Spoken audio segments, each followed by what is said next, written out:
सबसे बड़ी खबर, आरबीएसई की बोर्ड की परीक्षाएं रद्द करने पर सहमति बन गई है। आरबीएसई की 12वीं की परीक्षा रद्द करने पर सहमति बनी है। गहलोत सरकार का यह बड़ा फैसला, कैबिनेट की बैठक के बाद यह फैसला लिया गया। साथ ही कहा है कि छात्र हित में यह फैसला लिया गया है। यह बड़ी खबर हम आपको बता रहे हैं। कल ही सीबीएसई ने 12वीं बोर्ड की परीक्षाओं को रद्द करने का ऐलान किया। और सीधा चलते हैं सहयोगी दिनेश के पास, जो इस वक्त हमारे साथ जुड़ रहे हैं। दिनेश, मोटे तौर पर प्रियंका गांधी के ट्वीट के बाद लग तो यही रहा था कि प्रदेश सरकार इसी तरह का कोई निर्णय लेने वाली है।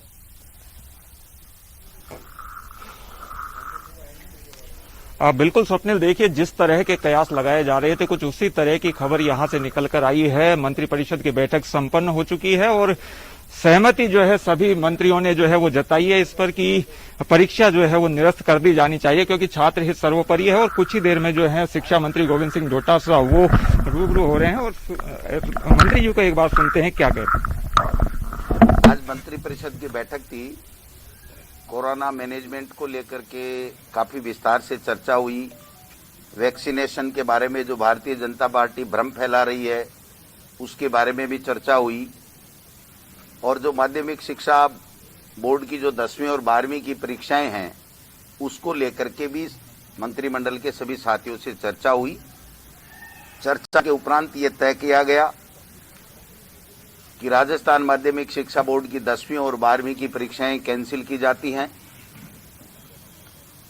और जो माध्यमिक शिक्षा निदेशक और माध्यमिक शिक्षा बोर्ड के और शिक्षा विभाग के अधिकारी मिलकर के 10वीं और 12वीं के बच्चों की मार्किंग कैसे होगी इसके बारे में जल्दी ही तय करेंगे। और जो शैक्षणिक सत्र है वो 7 जून से शुरू होगा। जितने प्रतिशत लॉकडाउन खुला है उसी हिसाब से टीचर्स को बुलाए जाएंगे। और जब तक सार्वजनिक ट्रांसपोर्ट पूरी तरीके से नहीं खुल जाता है तब तक किसी भी टीचर को जो बाहर से आता है उसको वो शाला प्रधान उसको कंपेल नहीं कर सकता है, क्योंकि काफी ऐसे टीचर हैं जो दूसरे डिस्ट्रिक्ट्स में रहते हैं। तो कहने का तात्पर्य, जब सार्वजनिक ट्रांसपोर्ट खुल जाएंगे और लॉकडाउन के हिसाब से जब ऑफिसेज खोलने की जितने प्रतिशत की छूट सरकार के द्वारा दी जाएगी उतनी प्रतिशत शाला के अंदर टीचर आएंगे। शेष को दूसरे कार्य में लगाया जाएगा। इसलिए 10वीं और 12वीं की जो एग्जाम्स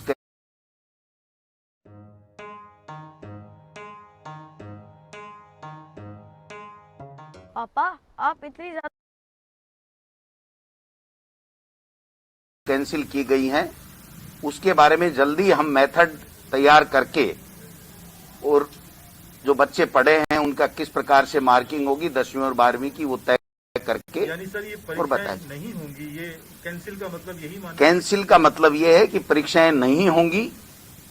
लेकिन जैसे सीबीएसई ने ये कहा है कि अगर कोई बच्चे उससे हमारी मार्किंग से संतुष्ट नहीं होंगे तो फिर सामान्य स्थिति होने पर कोरोना खत्म होने के ऊपर उसके ऊपर विचार किया जा सकता है। तो ये विकल्प हमारे लिए भी खुला हुआ है।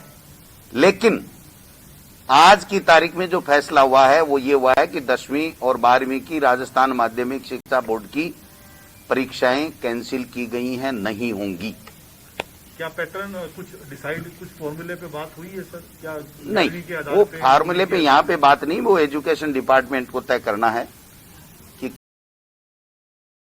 कि उन्होंने टेस्ट लिए हैं, हाफ ईयरली एग्जाम्स ली है, 10वीं के क्या मार्क्स हैं, 11वीं में उसकी क्या परफॉर्मेंस है, 12वीं में जो बच्चा पढ़ा है उसने किस प्रकार से पढ़ा है, कितना वर्कबुक में काम किया है, कितना उसने टेस्ट में लिखा है, कितना ऑनलाइन वो बिजी रहा है, किस प्रकार से रहा। तो वो सारी चीजें देख करके एक मेथड जल्दी हम लोग तय करेंगे जिससे बच्चे के भविष्य के साथ में कोई खिलवाड़ ना हो और वो पूरी तरीके से संतुष्ट रहे कि हाँ मैं इस कैटेगरी का था जितने नंबर मेरे आए। नए शैक्षणिक सत्र को लेकर एक बार दोबारा बता दीजिए सर। क्या नया शैक्षणिक सत्र 6 तारीख तक था, 7 से खुल गया।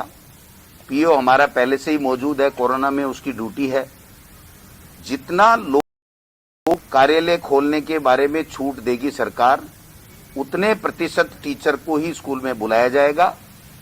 लेकिन जब तक सार्वजनिक परिवहन चालू नहीं होगा तब तक वो टीचर अगर विद्यालय में नहीं जाता है तो उसके खिलाफ किसी तरह का कोई एक्शन नहीं होगा जो जिले से बाहर का है या आ नहीं सकता हो किसी कारण से, क्योंकि ये हमारी ड्यूटी में आता है कि सार्वजनिक ट्रांसपोर्ट नहीं खुला हो तो झुंझुनू का आदमी, अलवर का आदमी बाड़मेर में कैसे जाएगा, इसलिए उसका भी हमने ध्यान रखा है।